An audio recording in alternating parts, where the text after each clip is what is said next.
I want to play for you what President Trump said this morning about those 12 Russian military intelligence officials who were indicted. Let's take a listen.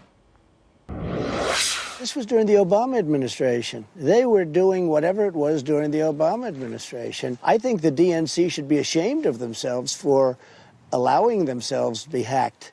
They had bad defenses, and they were able to be hacked. But I heard they were trying to hack the Republicans, too. But, and this may be wrong, but they had much stronger defenses. Now, Senator Warner, obviously the Russians are responsible for Russian actions, but looking at the indictment and everything we know now about the Russian election interference, in retrospect, shouldn't President Obama and his administration have done much more? Jake, our committee will lay out what the Obama administration and the FBI should have done or shouldn't have done shortly. But the basic facts remain. The reason why we have difficult relations with Russia is not because of the Mueller probe, but because Russia intervened in our elections. They hacked into the Democratic National Committee, hacked into Hillary Clinton's team. They interfered in over 20 states' electoral systems. They used social media in ways that were unprecedented. This was a full-on assault on our democratic system. And matter of fact, as the Intelligence Committee assessment made and our committee reaffirmed, they did it with the intent of helping Trump and hurting Clinton. That's the reason why we have difficult relations with Russia.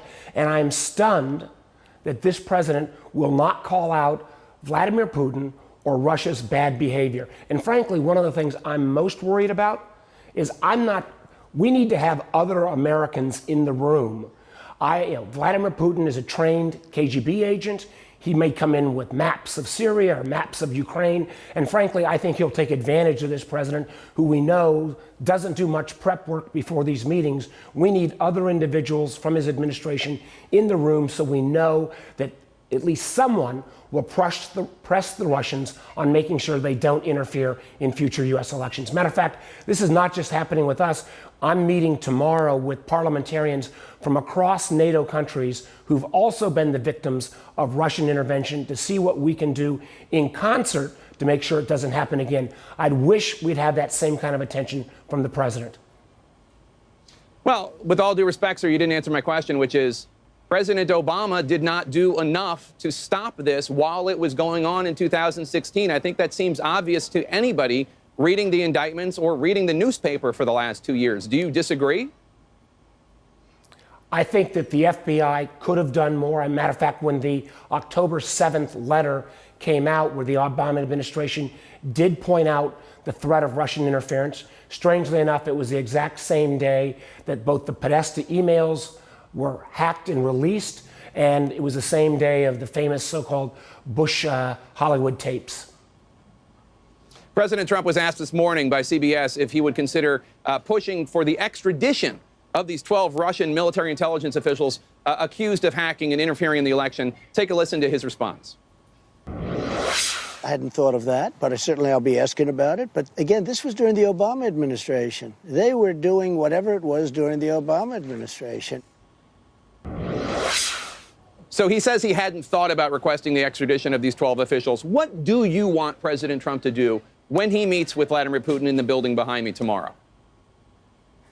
Listen, I don't think Putin will probably deliver those 12 Russian spies, but I sure as heck think the President of the United States ought to ask that these Russian spies are actually released to the American government for American legal process to continue. They attacked our government.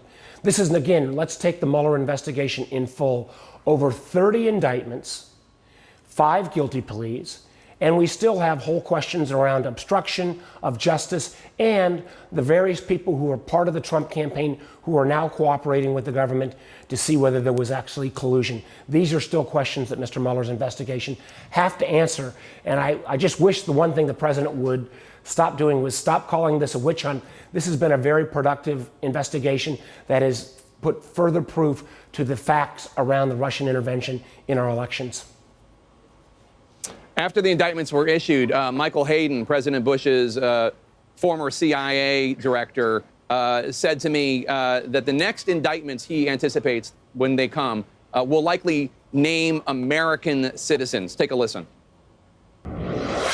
The more this goes, the richer in detail we get, the more I begin to believe that we're probably going to see a widening circle here of people becoming involved. I would not be surprised if this were not the last indictment we see that doesn't mention an American.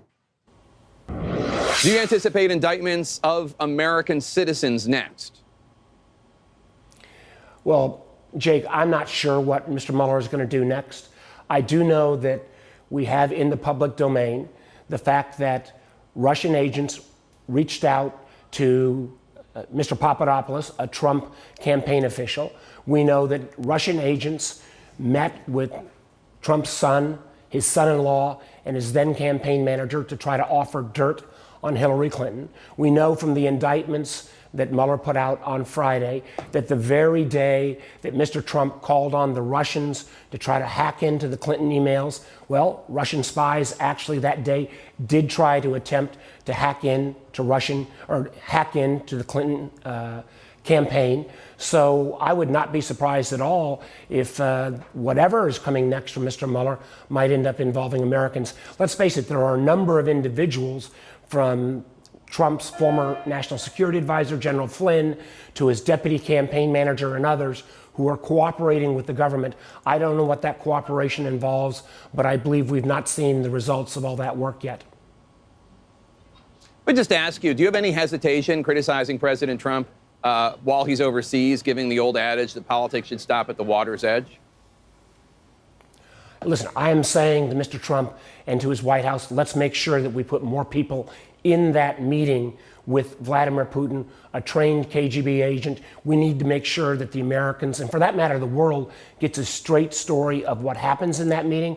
But let's also examine the fact this is a president throughout the last week who's basically treated our allies like adversaries in ways that were, I believe, totally inappropriate, and continues to treat our adversaries, tries to act like they're friends.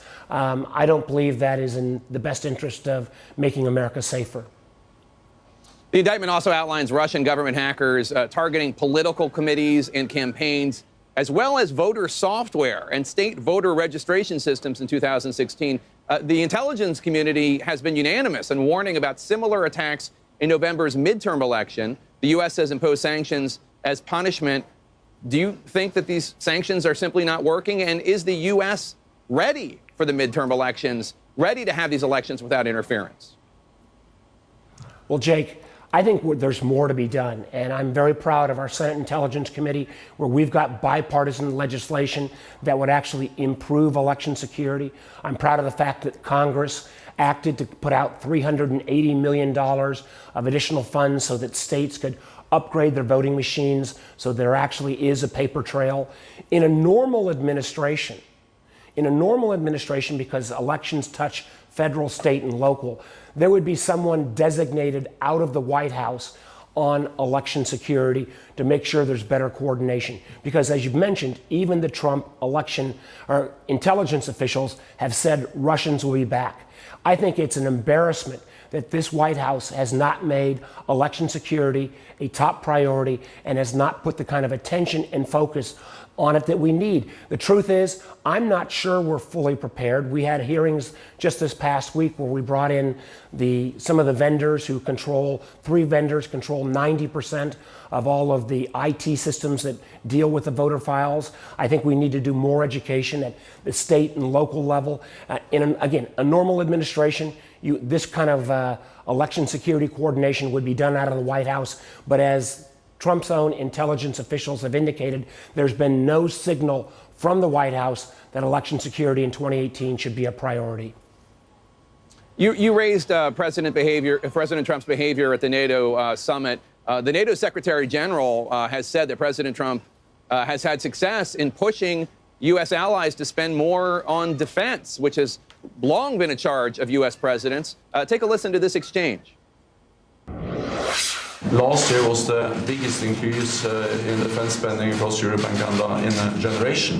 Why was that last year? It's also because of your leadership and because your clear message. They won't write that, but no, I have said it before, but the thing is that it really has.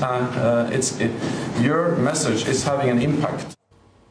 That's UN Secretary General Stoltenberg crediting President Trump with getting U.S. allies to chip in more. Isn't it fair to say that his strategy here is working? Well, Jake, clearly, I think other NATO countries should chip in more. That's been a goal of American through Democratic and Republican administrations for decades. But at the end of the day, we'll see if that actually happens. This president has a tendency to make bold statements after meetings, and there may or may not be results afterwards. Let's go back to the president's photo op opportunity with Kim Jong-un. After that meeting, he said, if I remember correctly, he tweeted that Americans can sleep soundly because North Korea is no longer a nuclear threat. Well, we've clearly seen that that declaration was not true in terms of the follow-up meetings and in terms of our own intelligence assessments that North Korea has done virtually nothing to actually denuclearize. So the proof will be in the pudding. Let's see if these European countries actually step up and spend more. I would be pleasantly surprised if that proves to be the case. All right, Senator Mark Warner, the top Democrat on the Senate Intelligence Committee, thanks so much for your time, as always.